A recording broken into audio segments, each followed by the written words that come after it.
Welcome to Propaganda Loves You, the show that asks and answers the question, once Trump is done arresting all the homeless people, what does Fox News think we should do with them? I'm Cody, your host for this week, joined by Arthur and Joe. Ask not what your country can do for you. Ask what you can do for your country. We shall fight on the beaches. We shall fight on the landing grounds. Mr. Gorbachev, tear down this wall.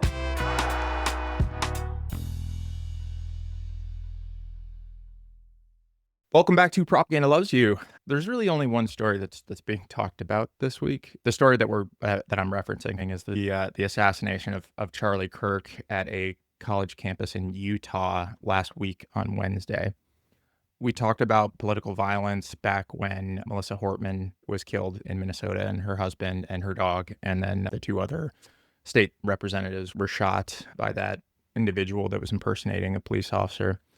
I think we said like this is at the time, like we knew that was going to continue, or thought that was going to continue if nothing major changed. And it is continuing. So I wanted to talk to you guys about that, and specifically like some of the different things that are being said from some of the different mainstream media news sources around this, as well as what some of our elected officials are saying.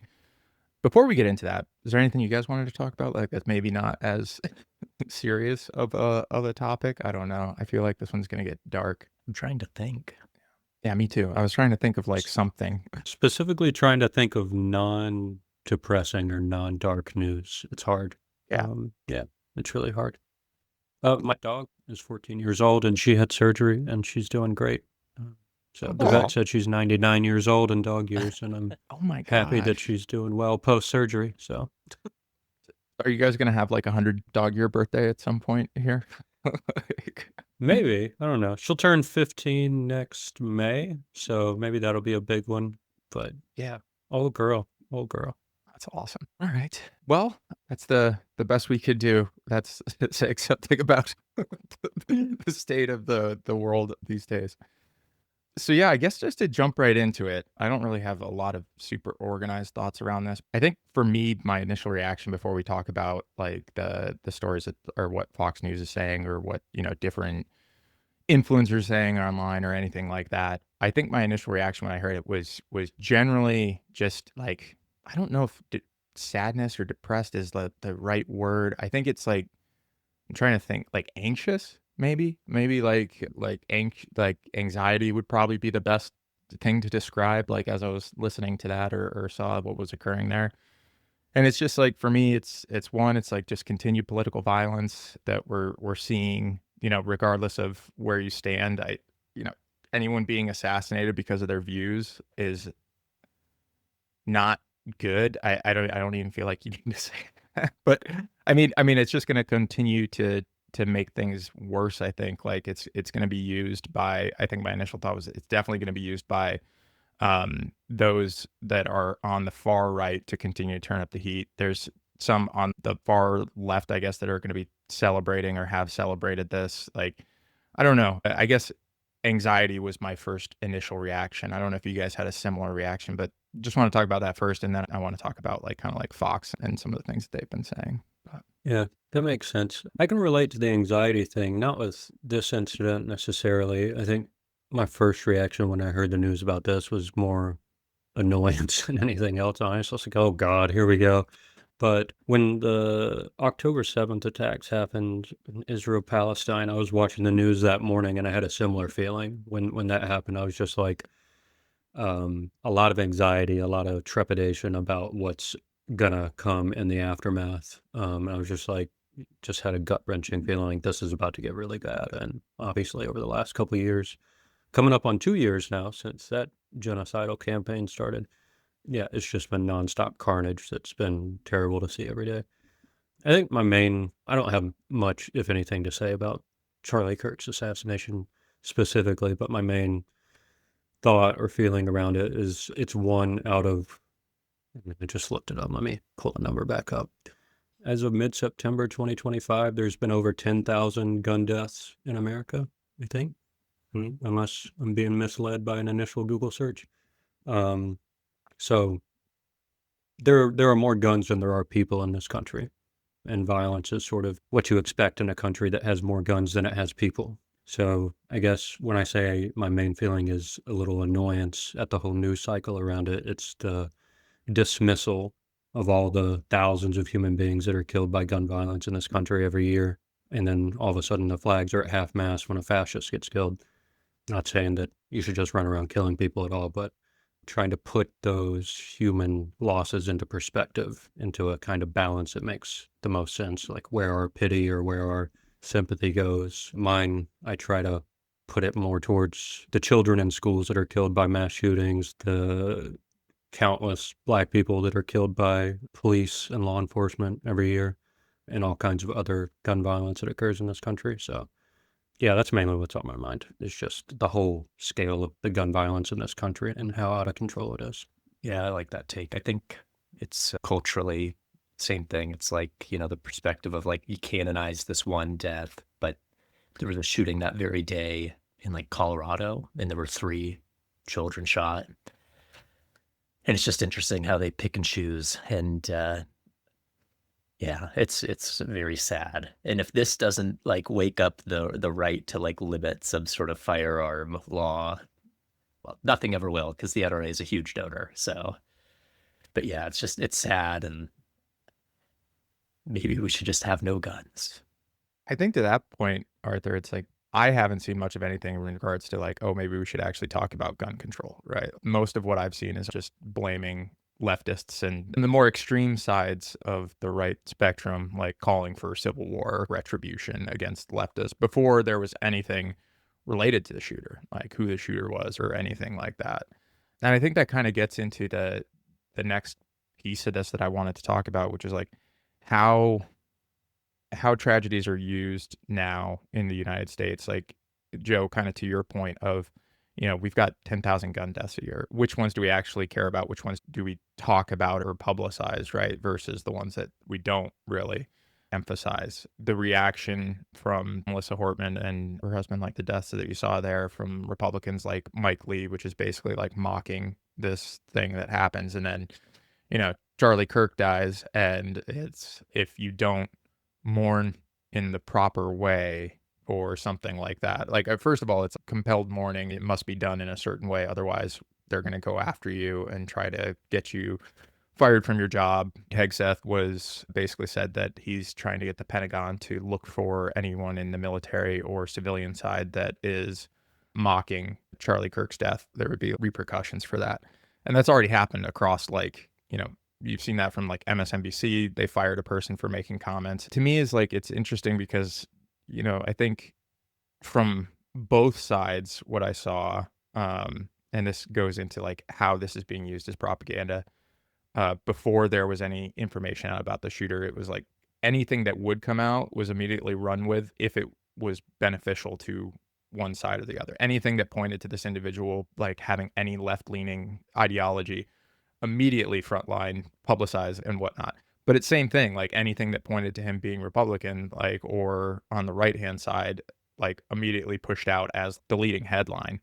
And so like it feels super irresponsible to be doing that, because it's just raising the political temperature and raising the likelihood of some sort of reaction. But it also makes it impossible to know what the story is, in my mind, like the actual story. Like with all these things coming out, it makes it very difficult to know, like, okay, which was the true thing, where's like, does the truth lie? And I think that's part of the intent here. I saw like this Nancy Mace interview outside some Capitol, South Carolina Republican representative who just spews vitriol, and her immediate comment was, without knowing anything about the shoot, like this is, moments, whatever, like an hour after the shooting or something. And she said, Democrats own what happened today.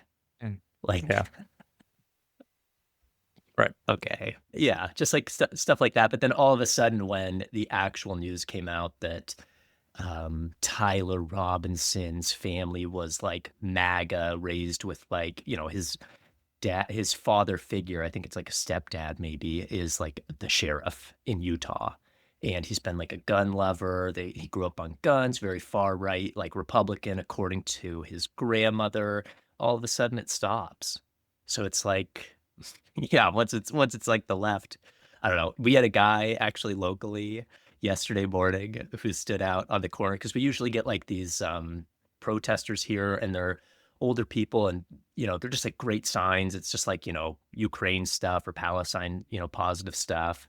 And yesterday there was a far right guy who stood out, and in red it just said Democrats have blood on their hands. Like he didn't read the news that the guy was Republican or whatever. So it's definitely like there's an assumption, and once it's there and it goes with their class war, they canonize this crap, and it's gross. Yeah. Yeah.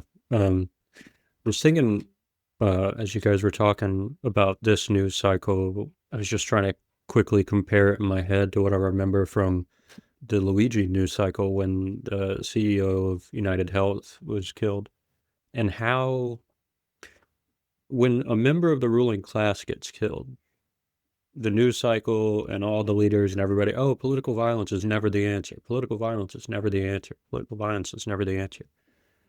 When one of their own are not getting killed, violence is constant.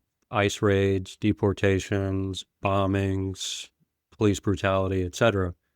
All of that is political violence. I mean, we'll talk about the book we're reading. I thought there was a cool and convenient definition of politics in the book that made sense. But I mean, if you're trying to do something to change circumstances in your society in any way, that's a political action. And there's so much violence in our culture that's aimed at trying to control the way society functions and everything. All of that is political violence. Police brutality is political violence. Deportations are political violence. Bombings of other people in other countries are political violence. All that stuff is political violence. And that's totally fine until a member of the ruling class gets killed. And then all of a sudden, political violence is not the answer.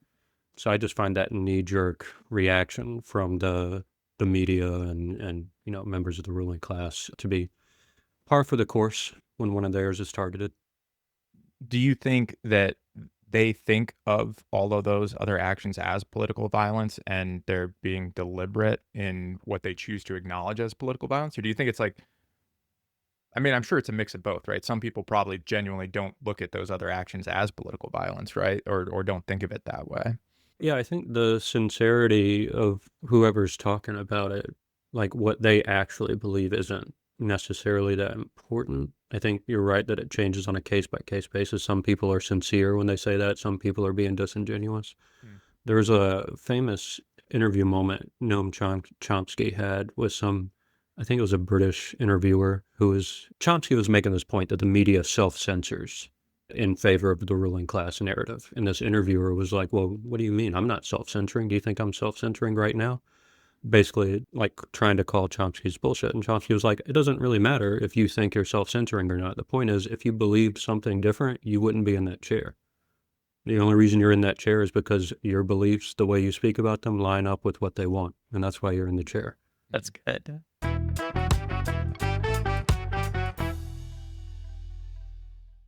Please stay tuned for a word from our sponsors. Are you tired of team meetings turning into ideological battlegrounds? Do you have employees who just can't seem to get on the same page? Truth AI is proud to introduce a new solution for team cohesion, the Discussion Diplomat. Before the Diplomat, our team meetings were a mess. We'd get bogged down in debates about company values or historical context. It was slowing down our workflow. I just wanted my team to get along. The Discussion Diplomat is a revolutionary truth AI product designed to harmonize workplace meetings and conversation. Our system processes all written and spoken communications, identifies areas of ideological friction, and then rephrases, recontextualizes, even remembers the discussion for all parties involved. Imagine no more awkward silences or political arguments. The Discussion Diplomat ensures your team's conversations stay productive, efficient, and most importantly, on message. It's incredible. My team and I were just talking about the new Capitol Museum reopening, and where we used to have 3 different opinions, we now have one unified experience. It's as if we always saw eye to eye. We just needed a little guidance. The Discussion Diplomat ensures that all participants leave the conversation feeling heard, understood, and perfectly in sync with corporate objectives. Bring harmony back to your workplace. Download the Discussion Diplomat powered by Truth AI today.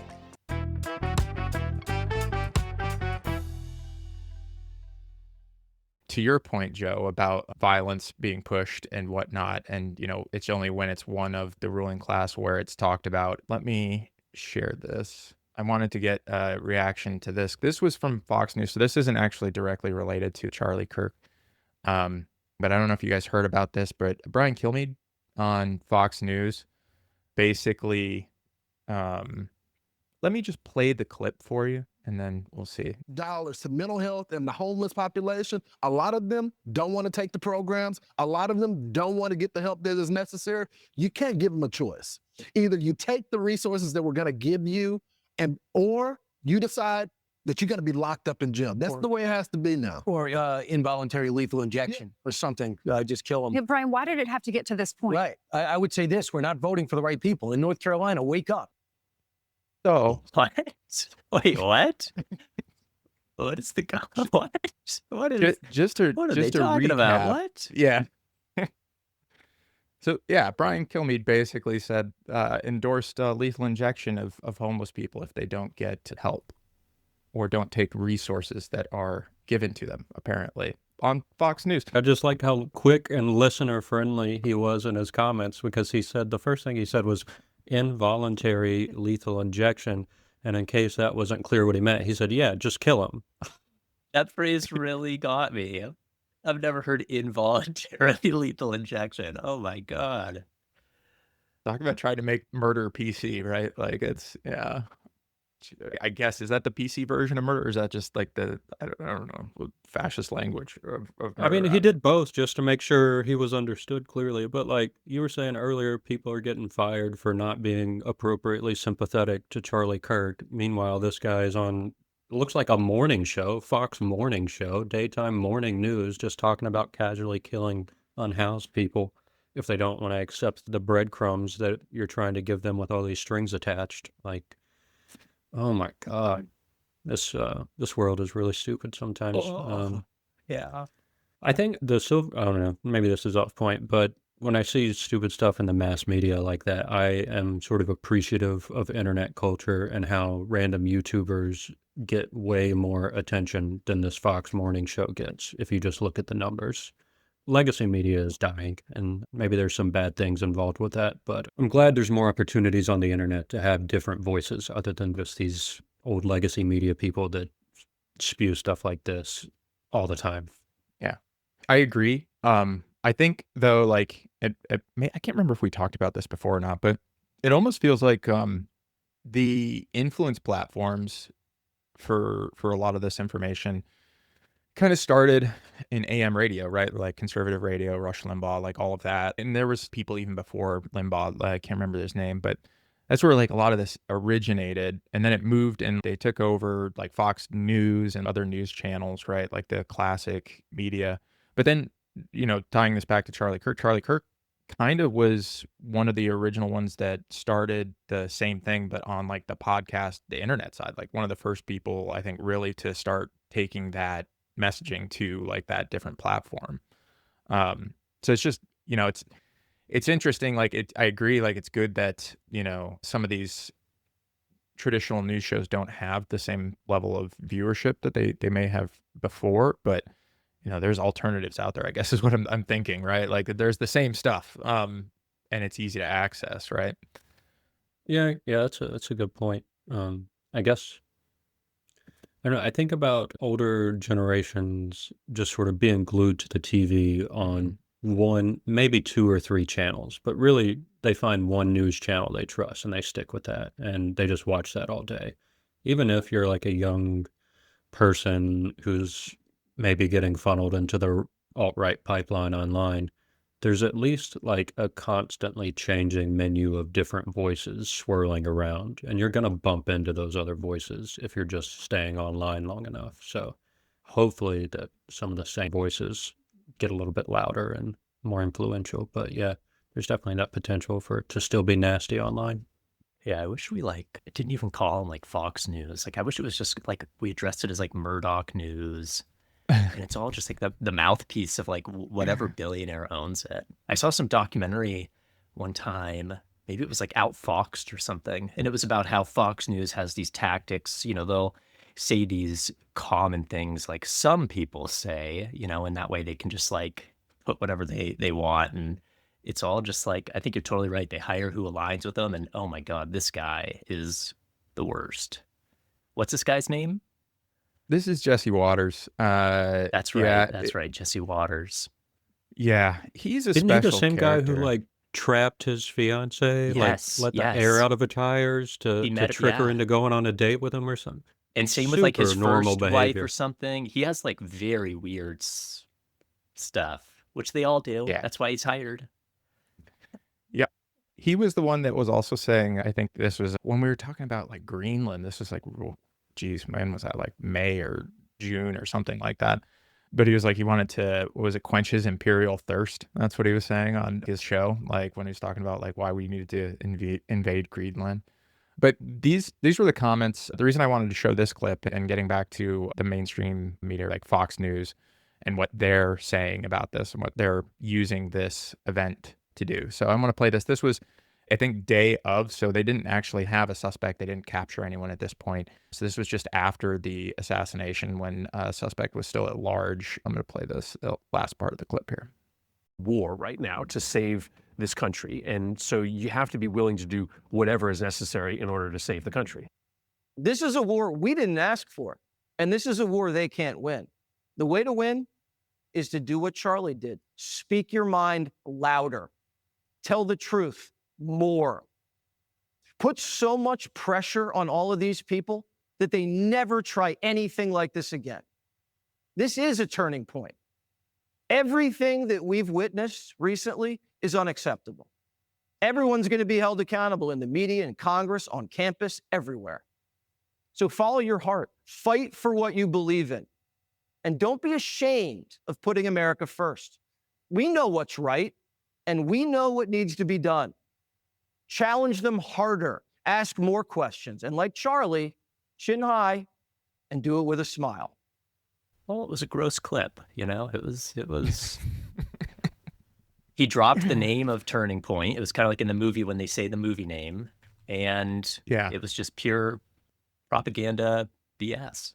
That's good. There was another portion that I was trying to find here where basically Jesse Waters is calling for civil war. I got that tonality from that one. Did you? The problem is the they is like it's actually a MAGA guy. Yeah.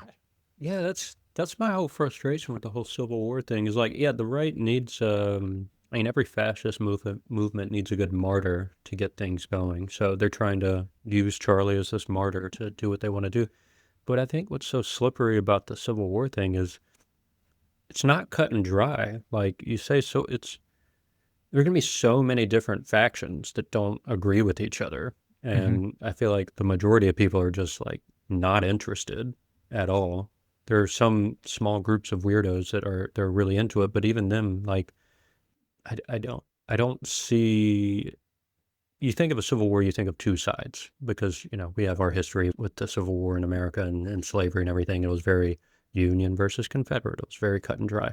That's not the case here. Like the political landscape is very messy and fractured, and I don't think it coheres in a way that makes sense for a civil war that makes sense other than just mass chaos with little moments of violence going on. And outside of Trump as like a glue that holds the right together, if Trump goes away, if he dies, if anything happens to him, they don't stay on the same message for very long. I think they're at each other's throats and doing a lot of infighting as soon as Trump as the glue goes away.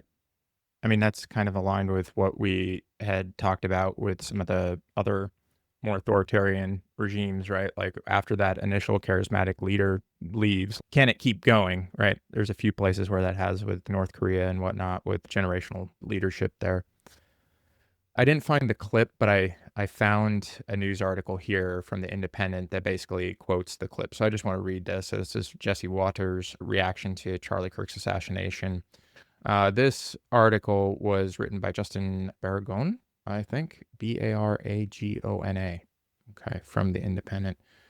But I'm just going to read the part at the end here, which is the quotes from Jesse Waters. So this was during Wednesday. So Wednesday, the day of the actual assassination broadcast of Fox News, The Five, Waters warned those on the left that everybody's accountable and that he would be watching them closely. So again, this is before anyone was actually in custody and any confirmation of who, any political leanings or ideologically. But he basically said, we are sick, we are sad, we are angry, and we are resolute, he proclaimed, and we are going to avenge Charlie's death in the way that Charlie wanted to be avenged.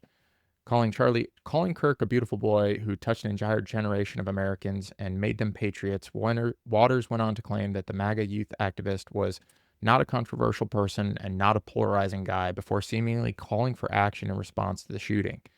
This hits differently because Charlie was one of us, he stated, before bringing up the attempted assassination of Trump and other politically motivated violence. And Trump gets hit in the ear, Charlie gets shot dead, they came after Brett Kavanaugh with a rifle to his neighborhood, they went after Elon Musk's cars, they just shot 2 Jews outside the embassy, Waters exclaimed. Think about it, Steve Scalise got shot, barely survived, it's happening, the trans shooters, we've got riots in LA, they are at war with us.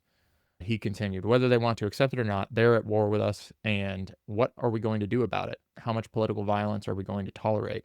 And that's the question we are going to have to ask ourselves, stating that Charlie would want us to put as much pressure on these people as possible, Waters said, and that is unacceptable and has to stop, and it has to stop now, all while declaring that he would be taking into account the reactions of other media figures and politicians. Everybody's accountable, and we're watching what they're saying on television and who is saying what. The politicians, the media, all these rats out there. This can never happen again. It ends now, the Fox star seed. This is a turning point, he concluded, and we know which direction we are going. So that was the specific quote that I wanted to see if you guys had any thoughts on, and then I've got a different direction to take this based off of kind of how they're talking about it.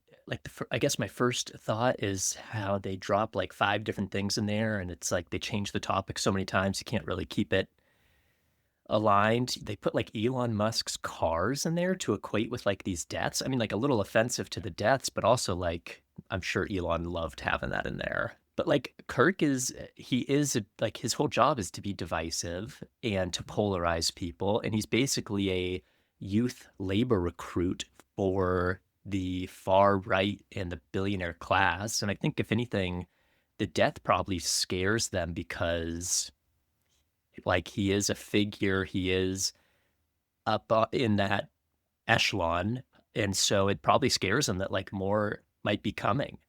And I mean, Charlie Kirk, like it's not like a grassroots movement. It's like most of the money comes from like these oil people, and so release the Epstein files. Yeah. I think, Joe, it kind of goes back to what you were saying and what he said here. The thing that stuck out to me was this one hits different because Charlie was one of us, right? Like that's the admission of what you were saying there as far as ruling class, like how they look at people is very different. Not all people are created equal under the eyes of Jesse Waters, clearly, like with the statement, right? Charlie's one of them, and that's why they're mad this time. Really came out and said it. So I don't know if that's kind of what you were thinking there, Joe, or if that aligns, or you think he's got a different message there or not. Yeah, absolutely. He said the quiet part out loud for sure.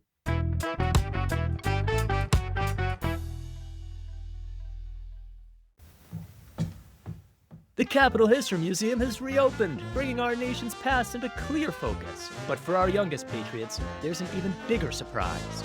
Veritas Press is thrilled to unveil the all-new Founding Fathers Fun Fest. My kids were already excited about the streamlined exhibits, but then we found the Fun Fest. They're having a blast at the Declaration Dash obstacle course. And I heard them shouting about courage coins. It's just like their favorite game. That's right.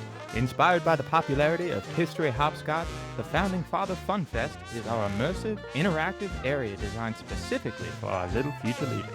We've replaced dusty old artifacts with thrilling, fun-filled adventures that make history exciting, digestible, and most importantly, undebatable. So many attractions.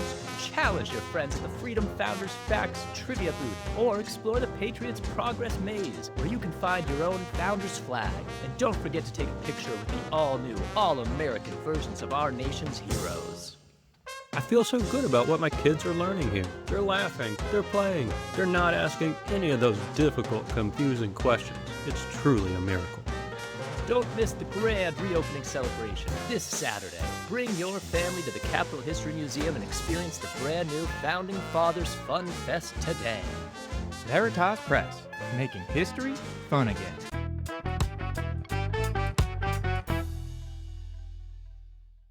I agree, Arthur, with what you were saying about how incoherent and all over the place the rambling is. They're desperate to create some sort of narrative that allows them to maintain their story. The details of the shooter that they're actually reporting now don't line up with the story they want to tell, so they got to figure that mess out. There's also internet hearsay about Charlie's potential to go the Tucker Carlson route and start criticizing the Israeli lobby and the state of Israel a lot. And so there's a lot of conspiratorial musings about that as a potential cause for Charlie's demise. But like I said, internet hearsay, not anything confirmable. Well, and actually, Joe, that's exactly where I wanted to take this next was like, after this occurred, the speed at which different conspiracy theories started popping up was kind of incredible. And then there's a few, like the ones that I saw, I don't know what you guys saw, but there was one that was saying that Netanyahu did it as a way to distract from his trial. Like, and they were trying to say that, oh, a flight left. This was all before the person was captured, but like a flight left from the airport that was local that shouldn't have been. So they were trying, like, people were saying it was an Israeli shooter. There was another conspiracy theory that was people looking at the video and saying things were moving around in the video, trying to say that it was like AI generated and stuff like that, which is just crazy, like considering how many people were literally there watching this happen in real life. The other one I heard was Trump did it to distract from the Epstein files, was one that was kind of making the rounds. But yeah, all these things spun up like immediately afterwards, trying to muddy the waters. And it's a good time to remind people, right? And actually, the Utah governor said this in one of his speeches afterwards, and I completely agree with him, right? A lot of what you see online can be, not all of it, obviously, but a lot of it can be attributed to probably foreign actors that are trying to make both sides sound like the craziest version of them possible. We've talked about that before with people using bot accounts and trying to push narratives that way just to make it more divisive and increase the hate levels of groups against each other in the US. So I think that's worth a reminder, like how fast this stuff popped up. Did you guys see any other crazy conspiracy theories associated with it, or were those the main ones that you saw as well? I saw a conspiracy theory that it was leftist Democrats. And then there were weird conspiracy. There were like, I did see some weird theories about like his, like the stuff that was on the bullets, engraved in the bullets, and how that was wrong at first. And it was like the manufacturer, but it actually said like almost like trans or something, but it was like a manufacturer stamp, TRNS or something. Oh, wow. I didn't see that one. So like all the engravings and stuff like that, the stories that were running on that was, I think that I saw anyway, was the Bella Ciao was on there. So like there are people now saying that this guy was probably a far right, like farther right than Charlie Kirk, like Nick Fuentes type follower, which again, like, I don't think this is confirmed. And like all these stories that are being put out, like, I don't think anyone really knows yet, right? It's just, again, like we said up top, like running with whatever they might have as a lead so that they can go first, right? News moves really fast these days, and people are desperate to find a narrative that makes sense. So I think, just thinking about what you were saying about the Utah governor and the idea that foreign actors were planning stories and stuff like that, I think that in and of itself is also another kind of conspiracy that people tend to jump on, especially like the national security state people, of assuming it's some sort of foreign influence, as if Americans aren't crazy enough to spin up these stories on our own. But in the absence of like actual confirmable evidence, people are going to come up with narratives to try to make sense of things. That's why we have conspiracy theories, is because the authorities aren't giving us answers that make sense. So people come up with other theories that make more sense until something makes the most sense. So I think it's natural in the absence of evidence to see a bunch of different possible stories and to take all of them with a grain of salt. But even before this guy that they're pointing to now as the shooter, didn't they arrest like an old man and then some other guy? Like I don't personally trust that the first perp that the police put in front of the camera is the guy. I think it's just the first person they can pin it on that makes a little bit of sense, and they try to make that stick. And if it works, that's the guy, regardless of, whatever the quote unquote truth is behind the scenes. But I don't necessarily trust that the story the authorities give is always the correct story either. It's the one that's most convenient for the authorities.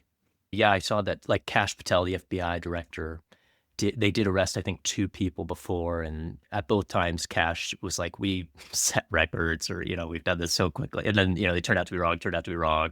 So definitely I get that. Like the authoritarian viewpoint is not always right. And to Cody's, your point too is like, yeah, the second any story, like it didn't have to be Charlie Kirk's assassination. Anything could have happened last week, and there would have been like a battleground over the narrative, and they would have used it to distract from like the Epstein files or whatever, the position of power doesn't want to talk about. And they just utilize this kind of thing to spin it. And hopefully this one for them lasts like a month instead of, 2 days or whatever. Yeah, I think it's also helpful in these things, Joe, back to what you were saying, like what have people done previously, and would that align with what occurred, I guess, is another thinking there. Past behavior. And when I say that, what I mean is like the jumping on, like we think like, foreign state are likely emphasizing or amplifying certain narratives and whatnot. Like we've seen that in the past, so it's likely that that's occurring now. I agree with what you're saying. Like we can totally come up with that ourselves. It's not like these things are fully foreign state driven or anything like that, I guess is what I'm thinking of there. I guess the last comment that I had on this that I thought was interesting, then we can kind of close out, was, there's also a lot of comparisons online that I've seen to Horst Wessel. I think that's how you would say his name, which was a Nazi who was killed by the German Communist Party back in like the 1930s. He was assassinated. And what Goebbels did was basically used his death and turned him into a martyr and tried to make him like the face for the Nazi cause, really, around this, to the point where the Horst Wessel song was like the official anthem of the Nazi party, and later the German co-national anthem after the Nazis actually took power. So a lot of people are comparing this to Charlie Kirk and what the Trump administration is doing after his death. Just another interesting historical comparison, not exactly the same, right, but something that we can look back on and see what occurred there and what's occurring now, and are there any parallels or that we can draw, or anything that we can learn from that. This is the last thing I wanted to post this video for y'all that I saw that was like, it's from Trump, and he it's kind of sick. It reminded me of like the on tyranny, like just like one party state, and dangerous words. Yeah, this is probably a good way to close out. See what our president and commander in chief thinks about all this. We didn't check in with him yet, so. And then he walks through, the knife is dripping blood and everything else. One thing I say, we have to have quick trials. Yeah. I call it quick trial, because in China, they do have quick trials, They don't wait 6 years and you claim start all off guilty sorts and of you end up reason. guilty in China. Oh, it's terrible. What happens here is you go through 7, 8 years, and by the time it ends, and then they say, well, he had a reason to do it because he wasn't treated right in grade school, and it's his teacher's fault, and it's the government's fault. That guy they should have a trial the following day as far as. But do you know that they say. I mean, when you have somebody on tape, here's a guy on tape getting ready to, and then he did his thing. The whole thing is on tape. This should not be going on. This trial will go on. It'll start in 2, 3, 4 years. We have to have, in certain places that do it differently, they have what's called quick trial. He did to her was. It's like uneducated opinion, and it's like calling for kangaroo court like the next day. Like, put this guy in front of a firing squad, don't let him speak, and let's not get a chance to gather any evidence. That's like terrifying. Yeah, it's an insane thing to just to watch him speak for any amount of time is just a jaw-dropping experience every time. I think as a strategy for the right, if they care, I recommend letting Trump talk more often in public, post the videos on all the Gen Z social media feeds as much as possible. Have you guys seen what happened in Nepal recently with Gen Z? Yeah. And let Gen Z see what our leaders are really saying out loud more and more often. And, just whatever they feel like doing about it, they should do about it, I guess. That's an insane thing to watch, just to hear him speak. That's so insane. Yeah, and that was talking about the Ukrainian refugee was killed on the New York City subway, I think is what he was referencing there. Yeah, just obviously another murder that fits well for them to talk about while others don't. You know, we didn't talk about it because it was maybe a few days before this, but the Supreme Court basically got rid of the Fourth Amendment. And What? the Supreme Court ruled that, race and accent Oh, can be used to justify these ICE arrests. So it's like, I mean, that could be a different topic, a different day, but the erasure of certain amendments is again terrifying. yeah. It reminds me of the way that we're basically just skipping over amendments or just listening to the ones that we want to listen to or talking about the ones that are politically useful. Reminds me of the same way that people use the Bible to justify whatever they want, but just ignore the parts that are, completely antithetical to what they're actually saying or something like that. But yeah. Yeah, that would be a good one to kind of dig into a little bit deeper and kind of like, what are we doing here? There was a quote from the chapters we're about to discuss that was weirdly relevant to what we were just saying about all the stuff about the Fourth Amendment and, this is the land of the free and we Americans love to talk about our freedoms. There's this quote from the book that, it's a whole paragraph. I'll just read quickly and you can cut out anything that doesn't make sense. So in this book, Dawn of Everything, they're talking about freedoms of indigenous societies that they have, and they have this state. They say, American citizens have the right to travel wherever they like, provided, of course, they have the money for transport and accommodation. They are free from ever having to obey the arbitrary orders of superiors, unless, of course, they have to get a job. In this sense, it is almost possible to say the Wendat had play chiefs and real freedoms, while most of us today have to make do with real chiefs and play freedoms. We're not free in this country, not in a meaningful, tangible way, but we do have real authority figures that want us to believe we're free, while we have to obey their orders in the meantime. Just that Fourth Amendment stuff you were saying, Arthur, if they can use accents and skin color to deport people or detain people, why are we pretending that there's anything like a free functioning society here and not just a hierarchical racial order? I think they're done pretending. I don't know. Yeah. I think we're the only ones pretending true. at this point. Yeah, I was just going to say, too, I think like it's almost peak time where all the midterm election filings are going to be due for most states. And so midterm elections, I think obviously the reigning political party, whichever it is, always use their levers to like help their party try to get power. And here it's like they're obviously occupying cities with federal agents, and they're trying to nationalize voter suppression and take away mail-in voting. I think, just be informed of like who's running and support whichever candidates, I guess, are there, that you align with. But I really like that they're challenging centrists on the Democrat side. Always great. It gives rise to a lot of like more people-oriented moral clarity, like values. And so I don't know. Also, I'm going to be watching this Mamdani race and other ones. I don't know. Very, very interesting. Yeah. Speaking of midterms, I guess it's probably worth mentioning as well that Texas passed their redistricting. That's still on the ballot, California, for November, I think. So, there will be opportunities there if you want to help with sending postcards or something like that to get the information out on what that is and what it's for. And also Missouri passed a Trump-backed redistricting plan like a couple days ago as well. So that'll continue. It's probably good to be aware of what's going on with the redistricting and how that's going to play out in the midterms as well. So, yeah. All right. That's it for today. But please join us on Thursday and listen in on part 2 of our book discussion for Dawn of Everything.